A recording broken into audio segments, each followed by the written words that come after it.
खूप दुर्दैव आहे. लोकशाहीमध्ये सत्ता पक्ष नगरसेवक हो, आमदार हो किंवा विरोधी पक्षाच्या नगरसेवक आणि आमदार हो, सगळ्यांसोबत अधिकाऱ्यांनी नियमाप्रमाणे व्यवस्थित सरसमान वागला पाहिजे अशी अपेक्षा असते.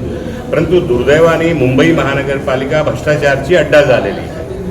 विशेष म्हणून एल वॉर्ड भ्रष्टाचाराचा अड्डा झालेला आहे. नागरिकांची जी समस्या आहे, पाण्याची टंचाईची समस्या असेल, साफसफाईची असेल, गटराची समस्या असेल, नाल्यांची समस्या असेल, आज चिकार समस्या वाढलेली आहे. नगरसेवक वारंवार तक्रार करून सुद्धा ती समस्याच्या निराधान वॉर्डचे जे कर्मचारी आहेत आणि अधिकारी आहेत ते लक्ष घालत नाही. प्रभाग समितीची बैठकामध्ये सुद्धा मुद्दे नगरसेवक आमचे जेवढे काँग्रेस पक्षाचे नगरसेवक आहे विविध प्रभाग समित्यामध्ये मुद्दे उपस्थित करतात. त्या मुद्द्यावर निर्णय DMC बसून देत असतात, तरीसुद्धा कारवाई खालचे लोक करत नाही. तर ही दिरंगाई जी आहे महानगरपालिकाच्या अधिकाऱ्यांची ही दुर्दैव आहे आणि ह्यांच्यावर महानगरपालिका आयुक्तांनी विशेष लक्ष दिला पाहिजे. कारण मुंबईसारखा शहर जो आपला एशियाच्या 1 नंबरची महानगरपालिका ज्याला आपण म्हणतो, मुंबईचे लोक 70,000 कोटीपेक्षा जास्तची बजेट असलेली महानगरपालिका, जे टॅक्स जनता आपल्या खिशातून भरते, त्या पैशातून अपेक्षा अशी आहे जनताची की आमची जी नागरिक सुविधा आहे, मूळ नागरिक सुविधा आहे, ती सुविधा आम्हाला मिळाली पाहिजे. ज्या अधिकाऱ्यांच्या हलगर्जीमुळे नागरिकांपर्यंत पोहोचत नाही, हा दुर्दैव आहे. आणि आमची मागणी आहे महानगरपालिका आयुक्तांनी प्रत्येक विशेष एल वॉर्डवर लक्ष राखला पाहिजे आणि जे असे प्रकारचे जे अधिकारी आहेत त्यांची विजिलन्सद्वारा चौकशी लावली पाहिजे आणि नागरिकांना न्याय देण्याचं काम केलं पाहिजे. आज काय तुम्हाला DMCने काय उत्तर दिलं? नाही, आज चांदिवली मतदारसंघ आणि नगरसेवक आमिर नसीम खान यांच्या वार्डात 162 अनेक समस्या होती, ज्याचा पाठपुरावा गेल्या 3-4 महिन्यापासून परस्पर ते करत होते. परंतु एल वॉर्डचे अधिकारी राजकीय दबावाखाली वागत असल्याने ते काम करत नव्हते. DMC आणि आज वॉर्ड ऑफिसर आणि पाणी खात्याचे अधिकारी, इमारत व कारखान्याचे अधिकारी, गटर डिपार्टमेंटचे लोक, HW ड्रेनचे अधिकारी, सगळ्या अधिकाऱ्यांची जोड बैठक झालेली आहे.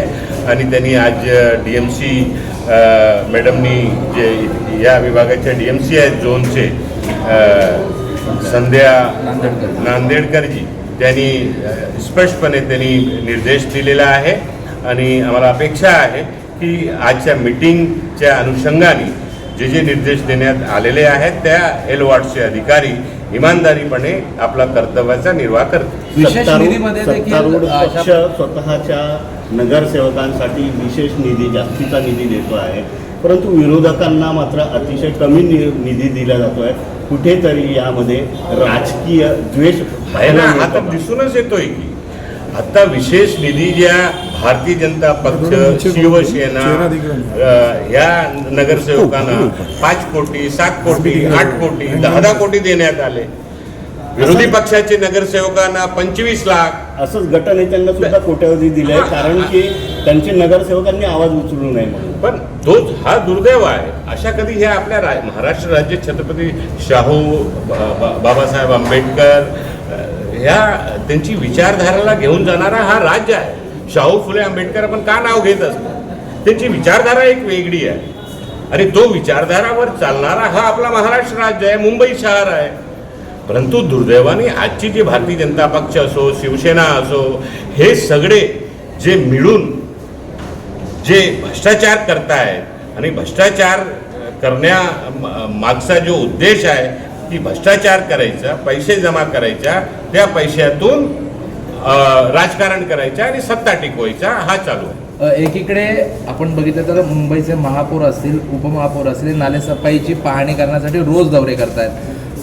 पण आज 70 mm पेक्षाही कमी पाऊस पडलाय आणि अनेक ठिकाणी पाणी अनेक ठिकाणी तुंबल्याचं पाहायला मिळालं. कसं पाहता याकडे? हे बघा, महानगरपालिका दावा करतायत की आमची 100% पेक्षा 105% म्हणजे साफसफाई झालेली आहे.